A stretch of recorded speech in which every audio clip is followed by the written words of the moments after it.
किसी घर में नहीं रहता है, आत्मा किसी घर में नहीं रहता है। आत्मा कहाँ रहता है? इतना तो पता है ना, आत्मा कहाँ रहता है?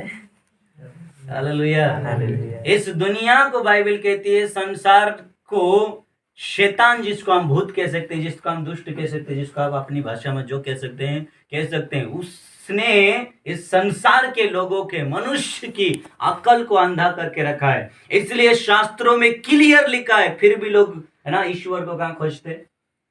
कहाँ खोजते? ये सिंपल सी बात है। अगर इस कानून को, इस व्यवस्था को, इस वर्ण को यदि एक व्यक्ति समझ जाए तो कभी जिंदगी में नहीं भटकेगा।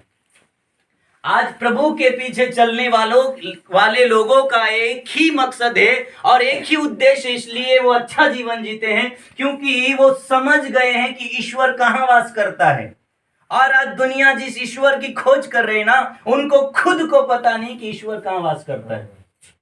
Hallelujah, hallelujah, hallelujah. और जिस व्यक्ति को पता नहीं है कि स्वर्ग और पृथ्वी को, इस संसार को रचेता कहाँ वास करता है, वो व्यक्ति हमेशा क्या करता रहेगा? खोज करता रहेगा, लेकिन खुदा मिलेगा नहीं, ईश्वर मिलेगा नहीं।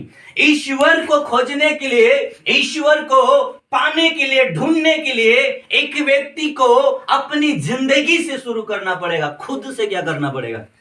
खोज अपने आप से शुरू करनी पड़ेगी। यहां से खोज यदि करते हो तो बाइबल का परमेश्वर कहता है, मैं तेरी आत्मा में ही तुझे क्या करूंगा? मिलूंगा। क्योंकि ऐसा बाइबल में ऐसा लिखा है, मैंने इंसानों को इसलिए रचा है कि मैं उनमें वास करूं। क्या करूं? इंसान जो धरती पर पाए जाते हैं मेरे प्रियो, मनुष्य यदि इस धरती पर जीवित है तो एक कारण से जीवित है। वो स्वर्ग का महान परमेश्वर आप में होकर इस धरती के ऊपर चलना चाहता है। वो ईश्वर एक आत्मा है और उसको एक शरीर की जरूरत पड़ती है, और वो शरीर आपका है। आपके अंदर रहकर, आपके भीतर बैठकर ईश्वर चलना चाहता है, लोगों से बातें करना चाहता है, आपका जीवन दूसरों को काम आ जाए, ऐसा आपको परमेश्वर क्या करना चाहता है? बनाना चाहता है। आपका बनावटी, आपका सृजन मेरे प्रियो यूं ही नहीं हुआ है।